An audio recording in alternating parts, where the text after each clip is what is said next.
بسم اللہ الرحمن الرحیم نحمدہ ونصلی علی رسولہ الکریم اما بعد۔ محترم سامعین، کل ہم نے تیسری تراویح پڑھی جس میں ہمارے حافظ صاحب نے تیسرے پارے کے نصف سے چوتھے پارے کے ثلث تک تلاوت کی۔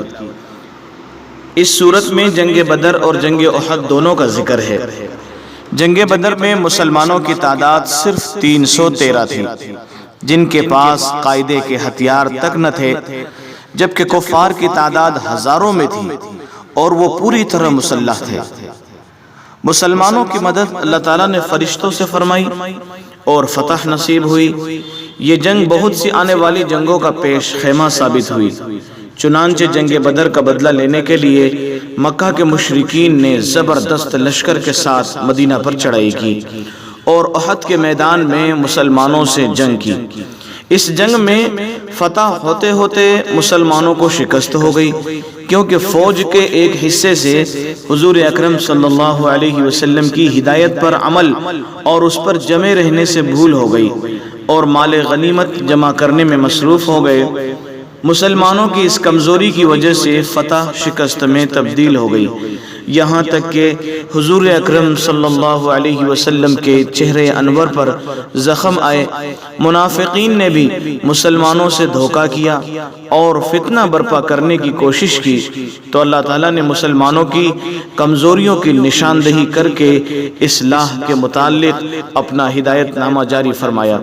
ارشاد باری تعالیٰ ہے کہ کم فہم لوگ قرآن سے من مانے مطلب نکالنے کی کوشش کرتے ہیں، ایسے لوگ عذاب الہی میں مبتلا ہوں گے۔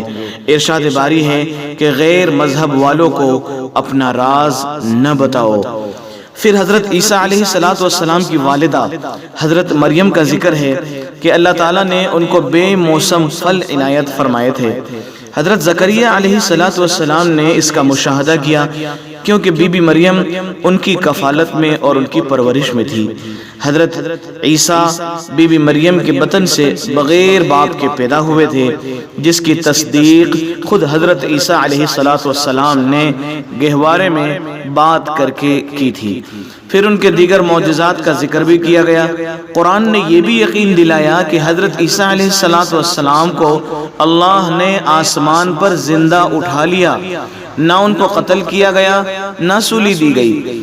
رسول اکرم صلی اللہ علیہ وسلم نے خبر دی ہے کہ قرب قیامت میں دجال کو ہلاک کرنے کے لیے حضرت عیسیٰ علیہ السلام نازل ہوں گے اور پھر وفات پائیں گے، لیکن عیسائی اپنے اس عقیدے پر ہیں کہ ان کو سولی دے دی گئی۔ یہودیوں کی طرح عیسائی بھی اسلام کی دعوت کے سخت مخالف تھے، چنانچہ حضور اکرم صلی اللہ علیہ وسلم اور عیسائیوں کے درمیان ایک مباہلہ یعنی ایک قسم کی شرط قرار پائی کہ دونوں فریق اپنے اپنے اہل و عیال کو لے کر اکٹھا ہوں اور اللہ سے دعا کریں کہ اے اللہ، ہم میں جو فریق باطل اور جھوٹ پر ہو اس پر اپنی لعنت فرما۔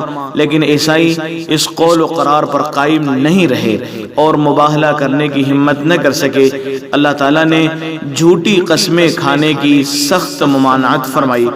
اللہ تعالیٰ نے مال و دولت کو بندے کے لیے آزمائش قرار دیا اور بخل سے منع فرمایا، کنجوسی سے منع فرمایا۔ مال اور اولاد نجات کا ذریعہ نہیں ہے، تقوی نجات اور پرہیزگاری سے حاصل ہوتی ہے۔ مومن قرآن پر ایمان رکھتا ہے اور عاجزی سے اللہ کے حضور میں دعائیں مانگتا ہے، وہ قرآن کا معاوضہ نہیں لیتا۔ مومن کے نیک اعمال کا صلہ اس کے رب کے پاس ہے۔ یہ تاکید فرمائی گئی ہے کہ اے ایمان والو، جب تمہارا کفار سے مقابلہ ہو تو میدان میں ثابت قدم رہو اور اپنے مورچوں پر ڈٹے رہو۔ اس صورت میں اللہ تعالیٰ نے اپنے پیارے نبی حضرت محمد مصطفیٰ صلی اللہ علیہ وسلم کی نرم خوئی، خوش اخلاقی بیان فرمائی اور حضور کی اس صفت کو اسلام کی دعوت کی کامیابی کا سبب بتایا۔ اللہ تبارک و تعالی ہمیں کہی ہوئی باتوں پر عمل کرنے کی توفیق نصیب فرمائے، قرآن مجید کی تفسیر کو پڑھ کر اور قرآن کو سمجھ کر اسے پڑھنے کی ہم سب کو توفیق نصیب فرمائے، اور ہمارے حضرت مولانا عبد الرحیم صاحب نور اللہ مرقدہ کی اللہ قبر کو روشن فرمائے، اللہ ان کے درجات کو بلند فرمائے۔ السلام علیکم ورحمۃ اللہ وبرکاتہ۔